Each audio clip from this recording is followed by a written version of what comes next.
I fear I have been brought here under false pretenses, because when Brian and I first talked about my being on this particular panel, I was telling him about the memoir that I'm working on called Flunking Sainthood, which is about those 12 different spiritual practices, one of which was to spend a month living each weekend an Orthodox Jewish Sabbath.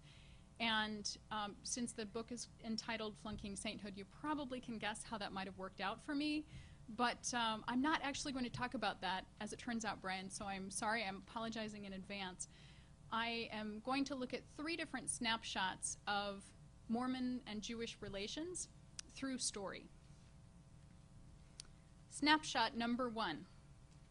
In 1959, Harry Howard, age 40, who was the general manager of a Los Angeles machinery company and president of the local chapter of the National Jewish Organization B'nai B'rith, had a problem. He was a Jew, yes, but he was a Jew who had converted to Mormonism, and he was serving as an elder in the Church of Jesus Christ of Latter-day Saints. In November of that year, Harry Howard filed an appeal with B'nai B'rith's Grand Lodge headquarters in Phoenix to prevent his own expulsion. Not surprisingly, the Jewish organization's leaders had felt that Howard could not be both a Jew and a Latter-day Saint.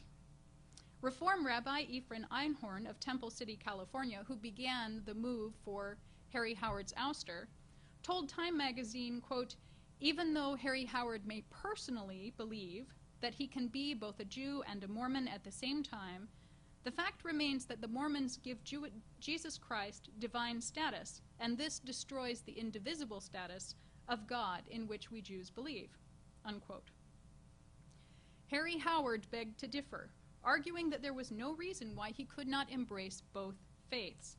He said he was still a Jew, even though he practiced very little Orthodox Judaism. He also considered the Mormons, who claimed to be descended primarily from the tribe of Joseph, to be fellow Israelites. He said, "My tribe, the tribe of Judah, is so fraught with internal disorder that I merely decided to walk across the street and live with my in-laws." The tribe of Joseph. Mormonism is a continuation of Judaism, he said. All Jews are Israelites, but not all Israelites are Jews. Mormons are Israelites too. Harry Howard was forced to choose a tribe, and he cast his lot with the Mormons. Although he retained his individual membership in B'nai B'rith, he was no longer allowed to serve as a leader. The son of Eastern European Jewish immigrants became a Latter-day Saint, making the news again in 1965 when he and his wife were sealed in the Salt Lake City Temple. The living section of the Deseret News carried a photo of the bus that Harry had purchased to bring his entire family of children and grandchildren to Salt Lake City for the great event. He later became a branch president in Oahu, Hawaii, where he died in 1974 at the age of 55, claiming all the while that he was both a Jew and a Latter-day Saint.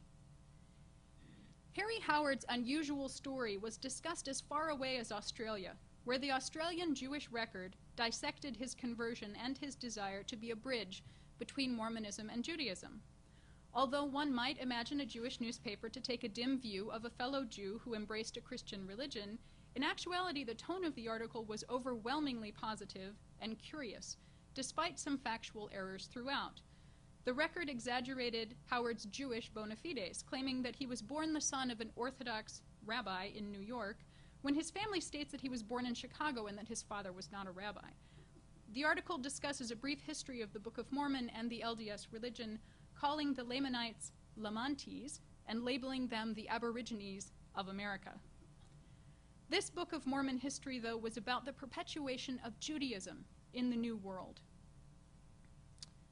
The record said, Lehi founded a Jewish kingdom that existed for almost 1,000 years. The Lamantes accepted Judaism in full. They joined en masse the settlements of the 10 lost tribes in America. The trouble was that the Jewish kingdom in America did not go the right way, and when its sins had multiplied, it was decided in heaven that it should be destroyed. If this is a slightly different interpretation of Book of Mormon history than Latter-day Saints might emphasize today, the Australian article's praise for Mormons in 19th century American history is also noteworthy. At a time when Christians were persecuting Jews, the record said, the Mormon Church talked of founding a new Zion right here in America, and also, believe it or not, of helping the Jews to return to their homeland, the land of Israel, and that before political Zionism. In the end, the article lauded the Mormons for, quote, believing that the Jews are God's chosen people. They are for the upbuilding of Israel. Snapshot number 2. Mormons hijack dead and alive Jewish souls, screams the headline of the Museum of Jewish Heritage's Jewish Gen website. At issue, of course, is the LDS Church's failure to live up to a promise it made in 1995 to stop baptizing Jews, and we've already heard a wonderful summary of that, especially Holocaust victims, who are not the direct ancestors of living Latter-day Saints. The ongoing controversy about proxy baptisms cuts both ways in terms of misunderstandings. Latter-day Saints have repeatedly, and I might even say willfully, misunderstood the depth of the despair of their Jewish brothers and sisters about proxy baptisms. We often just don't get it. This past summer, I visited a ward in Salt Lake City in which the Relief Society teacher mentioned that a few Jews had not wanted Holocaust victims to be baptized after death, but then she said, don't they understand that nobody is forced into accepting the gospel? The ordinance just opens the door. People still have their agency. I politely, I thought, countered that for a people with a history of forced baptism during the Crusades, and then a final solution with 6 million exterminated in the Holocaust, any Christian baptism without knowledge or consent would seem insulting. I then turned the tables and asked the teacher if she had any Mormon pioneer ancestors. This was Salt Lake City. Of course she did. I mentioned that I could imagine her not wanting her Mormon ancestors, who sacrificed so much in their efforts to live their faith, to have that sacrifice nullified by outsiders of another religion a century and a half later. I'd love to say that she completely understood my point and went forth on her merry way, changed. That did not happen. She was actually kind of miffed that a visitor and a stranger in the ward would make this point. One thing that I've noticed in the controversy about proxy baptisms is that Mormons are very anxious to explain, as this sister did, that recipients of proxy baptism are still in full possession of their free will. Merely performing the rite does not make it efficacious. And I've also noticed that many Jewish protesters are very aware of this distinction already. Quote, they say that those who are dead retain their identity and free will and therefore can either accept or reject the rites performed for them, says the essay about Mormons hijacking Jewish souls. But guess what? It doesn't matter. The subtle distinction does not really matter. I've spent some time pondering this, and the conclusion that I'm coming to is that Judaism and Mormonism have different relations to ritual. In Mormonism, it's true that an unrequested temple ritual does not make you a Mormon. But in Judaism, it's true that certain rites can make you a Jew, even if they're performed without your consent. I was thinking about the 3 circumcision rites that I've had the privilege to attend. I don't recall those baby boys ever saying, yes, please sign me up for that. But you leave the ceremony a Jew. Maybe a better analogy, since we're talking here about the afterlife, is to talk about the Jewish prayer for the dead. The Kaddish is to be recited in the days and months after the death of a loved one. Although many Jews today perform the Kaddish primarily as a comforting means to gather with others in their grief and engage in an ancient ritual in a time of mourning, the origins of the Kaddish also suggest that it has sometimes been seen as related even to the salvation of the dead. So I wanted to read to you the story of Rabbi Akiva and the origin of the Kaddish. Rabbi Akiva was walking through a forest. He saw a man darkened with coal dust, carrying a heavy load of firewood on his shoulders and running at a very rapid pace. Rabbi Akiva commanded the man to stop, and the man stood before Rabbi Akiva. "Why are you running with such a heavy load?" asked the rabbi. "If you are a slave, I shall free you. If you are poor and must exert yourself to such an inhuman extent, let me give you my money and make you wealthy." "Please," the man entreated Rabbi Akiva, "please let me continue my work." "Are you human, or are you from the demons?" said the rabbi. I am neither a poor man nor a slave. I am a soul that is being punished by collecting huge amounts of firewood for a giant fire in which I am to be cast. Tell me, what was your occupation when you lived in this world? The man answered, I was a tax collector. I took bribes from the rich, and I had the poor executed. Not only that, I had illicit relations with an engaged girl on the holiest day of the year, on Yom Kippur. Rabbi Akiva inquired, My son, have you not heard that something from the other worlds could be done to help you and alleviate your suffering? Please, he cried, allow me to resume my work. My taskmasters will be angry with me and punish me further. They say I have no way of being redeemed. Had I a son who would stand up in public and cause others to praise Hashem, then they could release me from this punishment. But I left a wife who was pregnant. Who knows if she had a son or a daughter? And if he were a boy, who would teach him Torah? What is your name? The rabbi asked. My name is Akiva. Of course, the guy has to have the same name as the rabbi. Don't ever do this if you're a novelist. Don't ever name your characters the same. My wife's name is Shoshmira, and I was from the town of Elduka. Rabbi Akiva felt extremely bad because of this soul, and he searched from town to town until he came to that very town. He asked around the town, Where is this man's house? The villagers answered in hatred, May his bones be ground to dust in hell. Where is this man's wife? The villagers answered with bitterness, May her name and memory be blotted out from this world. Where is this man's child? He is uncircumcised, and no one will circumcise him. Rabbi Akiva grabbed the man's son and began to teach him Torah. Rabbi Akiva fasted for 40 days and then heard a voice from heaven. Rabbi Akiva, do you fast for this boy? Answered Rabbi Akiva, Yes. Teach him to read and write. Teach him to recite grace after meals. Teach him to say Shema and to pray. When the boy shall pray in public, causing the people to praise Hashem's name, then the punishment will be lifted from this man. The boy grew, and this happened. When it happened, the soul of the man came to Rabbi Akiva in a dream.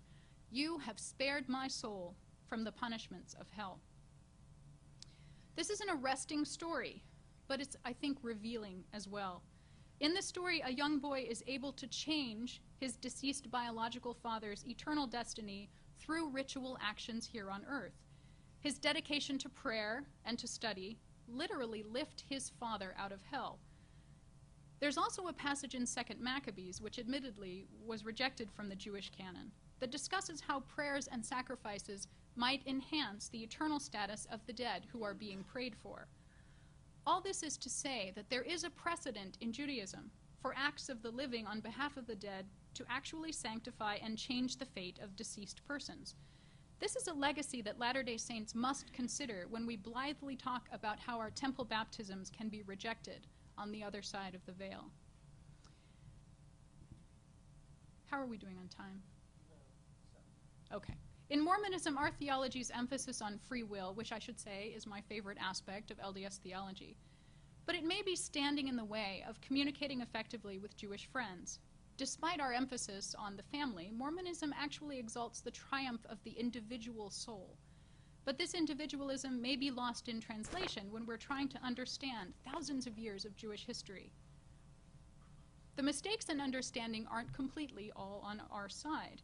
In addition to the worry that it's disrespectful to Jews to force their conversion to another faith after the grave, another issue crops up repeatedly in Jewish criticisms of LDS proxy baptism, that of the theft of Yarusha, or legacy. Quote, Mormons are hijacking history. In 100 years, who will know the true facts about you and your heritage? Who will know anything about your family? No one. Very possibly no one, because in 100 years, the record will apparently show that they were allegedly converts without making clear that it was through no act of their own. Although the Jewish Gen website reflects a nuanced understanding of the LDS theology of agency, which extends past the grave, it does not reflect a similar understanding of Mormon record keeping. Although temple records are kept about posthumous baptisms, endowments, and sealings, these individuals are in no way counted as Mormon converts, nor are their ordinances accounted in any other record than Mormonism's internal temple registers and the IGI. But the misunderstanding persists as Mormons are accused of a massive case of identity theft. One Jewish commentator complained, "The bad news is that the Mormons continue to hijack Jewish genocide victims and other Jewish dead. Moreover, when a Jew is baptized, the door is open for all of his deceased ancestors to be baptized as well. Regrettably, their baptismal records place before the public a revisionist view that these deceased Jews were Mormons, a position they would have rejected in life."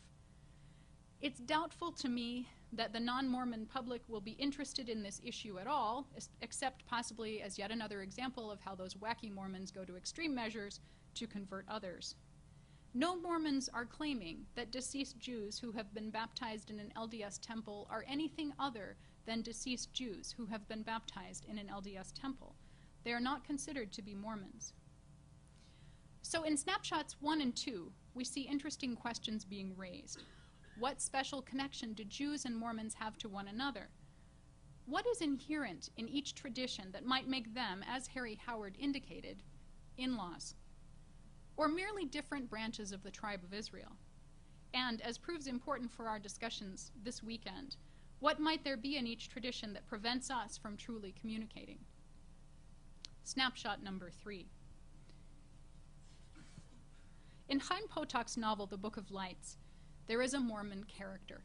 Now, I don't know about you, but when I'm encountering a Mormon character in fiction or on television, I always brace myself. I'm expecting the worst. So I'm pleasantly surprised when someone gets it so very right. In the story, Kabbalah whiz kid Gershon Loren graduates from seminary only to find out that instead of serving a nice, safe congregation somewhere in the New York area, he is being sent to serve as a Jewish military chaplain in Korea at the end of the war. Gershon, who has been taught all of his life that the Jews had a unique covenantal destiny and salvific role to play in a sinful world, slowly wakes up to realize that in Korea, a country in which the Jewish nation has played absolutely no part, he is surrounded by devout people of many faiths. One of these is the assistant to the chaplaincy, a gentle young Mormon named Roger Tatt. It is Gershon's first encounter with a Latter-day Saint, and although he had understandably been expecting a fellow Jew to assist him in the Jewish chaplaincy, he is impressed with his underling's, quote, gentle cheerfulness and the tenacity of his faith. Once, he even tried reading the Book of Mormon, but found it nearly incomprehensible. In a quiet example of interreligious understanding, Roger remembers, without being told, that Rabbi Loren has no way to light a fire or to dig himself out of his hut on the Sabbath during a snowstorm. So when the entire camp is buried under 2 feet of snow, one Saturday morning, Roger and a Korean young man band together to heat the chaplain's hut. In fact, Roger comes off in the novel like a saint, averting his eyes from prostitutes, jumping to perform any kindness, and saving the chaplain's life on more than one occasion. Gershon's interreligious awakening comes at a time when he is also seeing some cracks and fissures in the novel's Jewish characters. When Roger's military service is up and he goes home to Salt Lake City, his replacement is a Jew from Gershon's hometown of Brooklyn. But the new assistant is insular and critical of others, and Gershon dislikes him almost immediately. More distressingly for Gershon's Judaism, he helps his best friend Arthur deal with the fallout of his childhood. Arthur's father, a prominent physicist, helped to design the atomic bomb that destroyed 2 cities in Japan, cities which Arthur feels it is imperative he visit to pay his respects. Through the wounded character of Arthur, Gershon comes to realize that Judaism's legacy to the world has not been exclusively positive, and that the novel's title, The Book of Lights, speaks simultaneously to the light and beauty of Judaism and the Kabbalah, and to the crushing light and ugliness that was unleashed on Hiroshima and Nagasaki. Chaim Potok based The Book of Lights on life-changing personal experiences he had when he served as a military chaplain in Korea from 1955 to 1957. His Judaism broadened and changed during this period, and it was a crucial step in his eventual ability to serve as a bridge between his own religion and culture and others. We have been blessed by that development in his fiction. At this conference exploring Mormonism and world religions, we have the opportunity to step out of our comfort zones and to be transformed by people of different faith backgrounds. Mormons and Jews have a fascinating modern history, and these snapshots have shown three very different ways to approach our relationship. Some of us may feel like Harry Howard, insisting that there is no substantive difference between our two religious traditions, and that we are, in his words, in-laws. Others may be mired in the conflicts between our religious traditions, finding it difficult to see past controversies like proxy baptism, and not learning enough about our respective traditions to yet find common ground. For myself, I hope that we are becoming like Chaim Potok, whose experiences with other religions caused him to appreciate goodness wherever he found it, and also to cast a more critical eye on a previously unexamined personal faith. Thank you.